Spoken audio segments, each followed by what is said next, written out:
रहीम नाज़रीन अस्सलाम वालेकुम, मैं हूँ इमरान वसीम। नाज़रीन, हुकूमती इत्तेहाद से मुतल्लिक़ जिस बात का ख़दशा था, जिस बात का डर था, वही हुआ है। नाज़रीन, शहबाज शरीफ के वज़ीर आज़म बनने के बाद साबिक़ सदर आसिफ़ अली ज़रदारी बहुत ज़्यादा डिमांडिंग हो गए हैं। पाकिस्तान पीपल्स पार्टी की जानिब से वज़ीर आज़म शहबाज शरीफ के सामने 5 मुतालबात रखे गए। 3 मुतालबात का आप नाज़रीन को इल्म होगा कि पाकिस्तान पीपल्स पार्टी ये चाहती है कि सदर आरिफ अलवी का मुआवजा किया जाए और उसके नतीजे में जो नया सदर हो वो आसिफ़ अली ज़रदारी को बनाया जाए।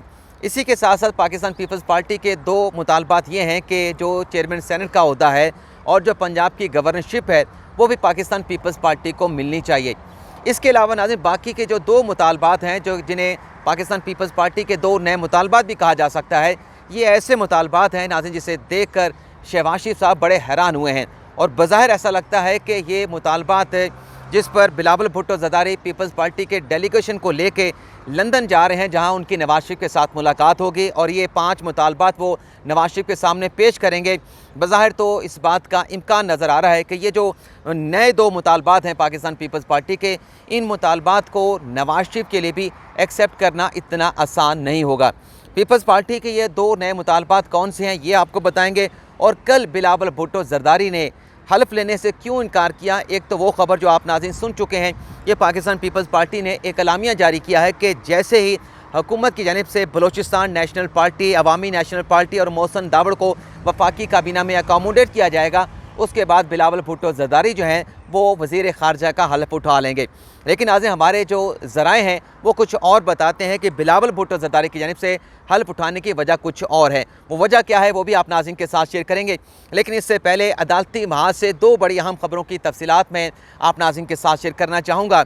कल जो पाकिस्तान तहरीक इंसाफ ने ऐलान किया कि इलेक्शन कमीशन को जो हुक्म दिया इस्लामाबाद हाई कोर्ट ने कि 30 रोज़ के अंदर PTI के फॉरेन फंडिंग केस का फ़ैसला किया जाए, इस फैसले के खिलाफ इंट्रा कोर्ट अपील जो है वो इस्लामाबाद हाई कोर्ट में दायर की जाएगी।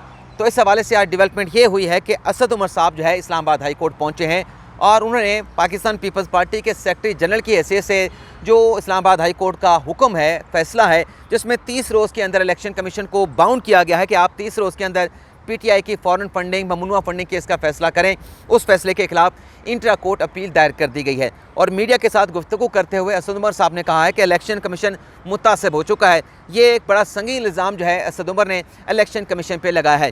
इसी तरह से नाज़रीन, आज इस्लामाबाद हाई कोर्ट में जो साबिक़ वज़ीर इमरान खान के तोशा खाना से मुतल्लिक़ केस की समाअत हुई है, आज की इस अदालती कार्रवाई में एक तो अदालत ने यह हुक्म दे दिया है कि जो तोशा खाना है उसे शोशा खाना बना दिया जाए, यानी उन तमाम जो तहाइफ जो तोशा खाना में आते हैं उन्हें नुमाइश के लिए रखा जाए, उनकी नुमाइश की जाए। बल्कि जो कुछ ऑब्जर्वेशन भी आज जस्टिस मियां गुल हसन औरंगज़ेब साहब ने दी हैं वो भी आप नाज़रीन के साथ शेयर करेंगे, जिससे मेरे ख्याल से तमाम सियासी जमातों को एग्री करना चाहिए। जिसमें जस्टिस मियां गुल हसन औरंगज़ेब साहब ने कहा है कि जितने भी तहाइफ 20 साल में तोशा खाना में आए हैं, जिस भी वज़ीर ने, मुशीर ने या वज़ीर आज़म ने या सदर ने उन तहाइफ को ख़रीदा है, वो घर लेके चले गए हैं, वो तमाम के तमाम तहाइफ जो है वो वापस लिए जाएँ और उन्हें नुमाइश के लिए तोशा खाना में रखा जाए या कोई ऐसी जगह बनाया जाए जहाँ इन तहाइफ को नुमाइश के लिए रखा जाए और जो पाकिस्तान की आवाम है वो देख सकें कि किस मुल्क के सरबराह ने पाकिस्तान के सरबराह को, वज़ीर आज़म को, सदर को किस किस्म का ओहदा दिया है।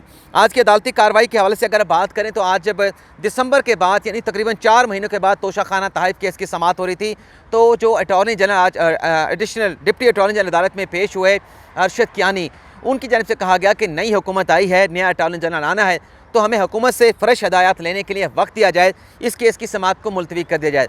तो जज साहब ने कहा कि पहली का केस जो है वो ताख़ीर का शिकार हो चुका है, लेकिन इसके साथ साथ जज साहब ने यह भी कहा, जैसे गुल हसन मियां औरंगज़ेब साहब ने, कि लोग आते हैं और चले जाते हैं, वज़ीर आज़म ऑफिस वहीं रहता है। और उन्होंने कहा कि दरख्वास्त गुजार ने जो मालूमात काबीना डिवीज़न से मांगी थी, इमरान खान साहब ने तोहफ़ हासिल किए हैं, वो तमाम तोहफ़ की मालूमात जो हैं दरख्वास्त गुजार राना इब्रार खालिद को फराहम की जाएँ। बल्कि ये भी कहा गया कि जो इंफॉर्मेशन कमीशन का हुक्म है उसके खिलाफ इस अदालत ने, इस्लामाबाद हाई कोर्ट ने किसी किस्म का स्टे ऑर्डर नहीं दे रखा। जस्टिस मियां गुल हसन औरंगज़ेब का ये भी कहना था कि जो लोग तहाइफ अपने घर ले गए हैं उनसे भी वो तहाइफ वापस दिए जाएँ और जो भी तोहफ़ा दिया जाता है वो ऑफिस को दिया जाता है, किसी शख्सियत को नहीं दिया जाता, घर ले जाने के लिए ये तहाइफ नहीं दिए जाते। जस्टिस मियां गुल हसन औरंगज़ेब ने कहा कि ऐसी पॉलिसी बनाएं जो आप पर भी और सब के लिए काबिल अमल हो। अगर मियां गुल हसन औरंगज़ेब बैरून मुल्क जाता है तो वो कि आम शख्स की हैसियत से नहीं बल्कि जज की हैसियत से जाएगा।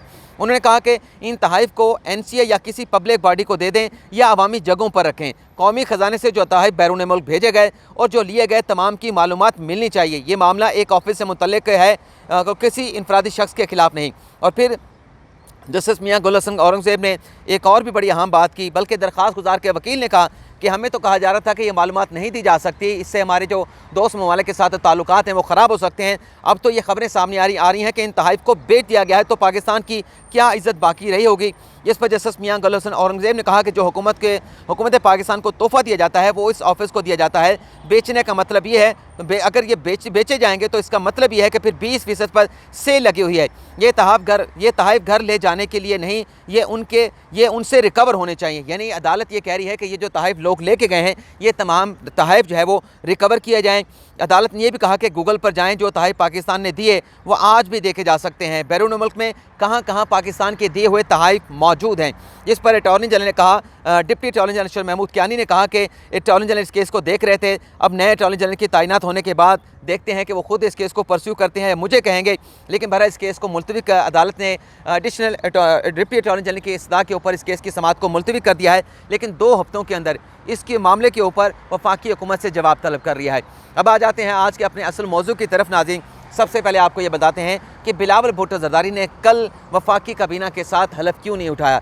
जो पीपल्स पार्टी ने मौक़िफ़ दिया है वो आप नाज़रीन को मैं पहले बता चुका हूँ, लेकिन आज ज़रा ये बता रहे हैं क्योंकि पाकिस्तान पीपल्स पार्टी पार्लियामेंटेरियन के जो बिलावल भुट्टो ज़रदारी हैं वो सरबराह हैं, चेयरमैन हैं, तो उन्हें यह कहा गया कि आप ये जो एक पूरा रेवड़ जा रहा है, रेवड़ मुझे ज़राए ने जो लफ्ज़ कहा मैं वो इस्तेमाल कर रहा हूँ, ये वैसे ये लफ्ज़ इस्तेमाल नहीं करना चाहिए कि ये जो पूरी एक काबीना काफ़ी सारे लोग जो है 35 अरकान ने कल जो है वो अपना वफाकी काबीना के हवाले से हल्फ उठाया है। तो उन्हें यह कहा गया कि आप इनके साथ हल्फ उठाएंगे तो आप तो पार्टी के सरबराह हैं, तो आपकी वक़्त में कमी आएगी। तो उन्हें मशवरा दिया गया कि इन्हें हल्फ उठा लेने दें, ये 35 के 35 लोग ये हल्फ उठाएं, इनके नोटिफिकेशन हो जाएं, तो उसके बाद आप अलग से अकेले से जाकर जो है वजारत ख़ारजा के हवाले से हल्फ उठाएं। आप पार्टी के चेयरमैन हैं, आप बाकी जो पार्टी के जो रहनुमा हैं, चाहे वो नून लीग के हैं, चाहे दीगर सियासी जमातों के हैं, चाहे हमारे अपनी पार्टी के हैं, उनके साथ ठहर कर अगर आप हल्फ लेंगे तो ये फिर आपके कद काट के मुताबिक नहीं होगा। आप पार्टी को हेड करते हैं, आप पार्टी के सरबराह हैं, तो मुनासिब रहेगा कि आप अलग से अकेले जाकर जो है वजारत ख़ारजा का कलमदान संभालने के हवाले से अपना हल्फ उठाएँ।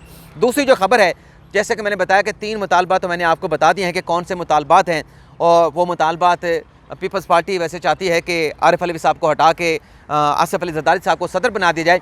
वैसे तो ये समझ नहीं आती कि अभी सदर मुमलिकत के ओहदे के ऊपर ये हैगल टैगल, ये जोड़ तोड़ क्यों हो रही है, आपस में इख्तलाफात क्यों हो रहे हैं। ये इख्तलाफात वैसे होने ही थे, बात मती का एक कुंबा है, ये बहुत सारी सियासी जमातें इकट्ठी हुई थी। ये खदशा था, ये डर था कि जब हुकूमत बनेगी तो इस तरह के इख्तलाफात, इस तरह की चीज़ें सामने आएंगी, लेकिन इतनी जल्दी आएंगी शायद इसको कोई एक्सपेक्ट नहीं कर रहा था। लेकिन बहरहाल जो बात मैं आपको बता रहा था कि एक तो ये कहा जा रहा था कि बलूचिस्तान नेशनल पार्टी, अवामी नेशनल पार्टी और मोहसिन दावड़ को अकामोडेट करेंगे तो बिलावल भुट्टो ज़रदारी हल्फ उठा लेंगे। तो ज़राए की खबर ये है कि मोहसिन दावड़ साहब को भी कलमदान मिलने वाला है वजारत का। बलूचिस्तान नेशनल पार्टी, अवामी नेशनल पार्टी भी एग्री हो चुकी है। लेकिन जो सदर मुमलिकत का मामला है उनका तो मुवाख़ज़ा करना इतना आसान नहीं। पहले 2 सूबाई असम्बलियों से जो है वो करारदाद पास करवाई जाए, और फिर जो कौमी असम्बली है और सेनेट से वहाँ से 2/3 मेजॉरिटी के साथ अगर जो मुआवजा है उसको अगर मंजूर किया जाता है तो फिर सदर मुमलिकत को ओहदे से हटा सकते हैं। बज़ाहिर तो ऐसी पोजीशन अपोजिशन की ना कौमी असम्बली में नज़र आती है ना सेनेट में नज़र आती है कि इनके पास 2/3 मेजॉरिटी मौजूद है। लेकिन बहरहाल मुतालबात किए जा रहे हैं, पीपल्स पार्टी की बड़ी ख्वाहिश है। लेकिन मेरे ख्याल से अगर चेयरमैन सेनेट का जो होता है अगर पीपल्स पार्टी को मिलना है, गवर्नरशिप अगर पीपल्स पार्टी को मिलनी है, तो फिर मौलाना फजल रहमान डिज़र्व करते हैं। उनकी भी एक खिदमत है, अपनी एक स्ट्रगल है इमरान खान साहब को हटाने के हवाले से और इस हुकूमत को चलता करने के हवाले से, तो फिर मौलाना फजल रहमान को भी सदर मुमलिकत के ओहदे पर बैठने का मौका मिलना चाहिए। हमने आपके साथ खबर शेयर की थी कि इस मामले के ऊपर कि सदर मुमलिकत कौन बनेगा। नून लीग ने, नवाज शरीफ ने, शहबाज शरीफ ने दोनों सियासी जमातों से कह दिया कि आप मिल बैठ कर आपस में फ़ैसला कर लें, जो आपका फ़ैसला होगा वो हमें एक्सेप्टेबल होगा। लेकिन बहरहाल जो नए 2 मुतालबा सामने आए हैं उसमें यह कहा जा रहा है कि पीपल्स पार्टी ने नून लीग से मुतालबा किया है कि पंजाब के अंदर आपकी हुकूमत बनने वाली है, मरकज़ में आपकी हुकूमत है। तो 2 मुतालबात में से एक मुतालबा यह किया गया कि आइंदा जब भी जनरल इलेक्शन हो 15 कौमी असम्बली की जो सीटें हैं वो पाकिस्तान पीपल्स पार्टी को दी जाए। यानी जहाँ पर पाकिस्तान पीपल्स पार्टी के 15 उम्मीदवार, जहाँ पर नून लीग की एडजस्टमेंट होगी वहाँ नून लीग का कैंडिडेट नहीं होगा। इसी के साथ साथ जो दूसरा मुतालबा किया गया है कि इन 15 कौमी असम्बली की सीटों के नीचे जो 30 MPs की नशिस्तें हैं वो भी पाकिस्तान पीपल्स पार्टी को मिलनी चाहिए। तो ये जो 2 नए मुतालबात हैं शहबाज शरीफ ने नहीं माने और लग ये रहा है कि नवाज शरीफ भी इन्हें एक्सेप्ट नहीं करेंगे, क्योंकि जिस तरीके से मुनर्रिफ अरकान को वफाक में उन्हें तोड़ा गया, हुकूमत से तोड़ के अदम एतमाद की तहरीक को लाया गया, तो उन्हें भी नून लीग ने अकामोडेट करना है। ज़्यादातर का ताल्लुक पंजाब के साथ है और जो पंजाब में शहबाज शरीफ ने PTI के मुनर्रिफ अरकान ने हमजा शहबाज शरीफ को वज़ीर आला बनाया है, उन्हें भी पंजाब में अकामोडेट करना है। तो अगर जिस तरीके से 18 या 15 लोग यहाँ पे हैं और पंजाब में जिस तरीके से 20-25 लोग वहाँ पे हैं जिन्होंने 20-25-30 लोग हैं PTI के जिन्होंने हमजा शहबाज शरीफ को वोट दिया है, तो 45 तो ये हो गए। और ये जो 30 का मुतालबा अपना 45 का मुतालबा पीपल्स पार्टी का है कि 15 नशिस्तें जो हैं वो इसकी MNA की और 30 नशिस्तें MPS की, तो 45 ये बन जाती हैं। तो नून लीग अगर 45 नशिस्तें कौमी असम्बली और सूबाई असम्बली की दूसरी जमातों को दे देंगे तो नून लीग खुद कहाँ स्टैंड करेगी। बाज़ाहिर तो ऐसा लगता है कि ये मुतालबात एक्सेप्ट करना इतना आसान नहीं होगा। तो बिलावल भुट्टो ज़रदारी जा रहे हैं अपने पीपल्स पार्टी के डेलीगेशन को लेके, खुर्शीद शाह को लेके, कमरुल कायरा को, नवीद कमर को, शेरी रहमान को लेके। अब देखते हैं कि ये जो एक मुतालबात की एक फ़हरिस्त पेश की गई है, इस पर क्या डिस्कशन होती है, क्या नतीजा सामने आता है। लेकिन बहरहाल इलेक्शन जो है वो लग रहा है कि शायद 2022 से पहले या 2022 के अवाइल में हो जाएं। लेकिन आपसे ज़्यादा चाहेंगे, सुप्रीम कोर्ट में बड़े अहम केस की समाअत होने वाली है सदारती रेफरेंस के हवाले से, उस केस की समाअत का अहवाल भी आपके साथ शेयर करेंगे। लेकिन फ़िलहाल इजाज़त चाहेंगे। अल्लाह हाफ़िज़।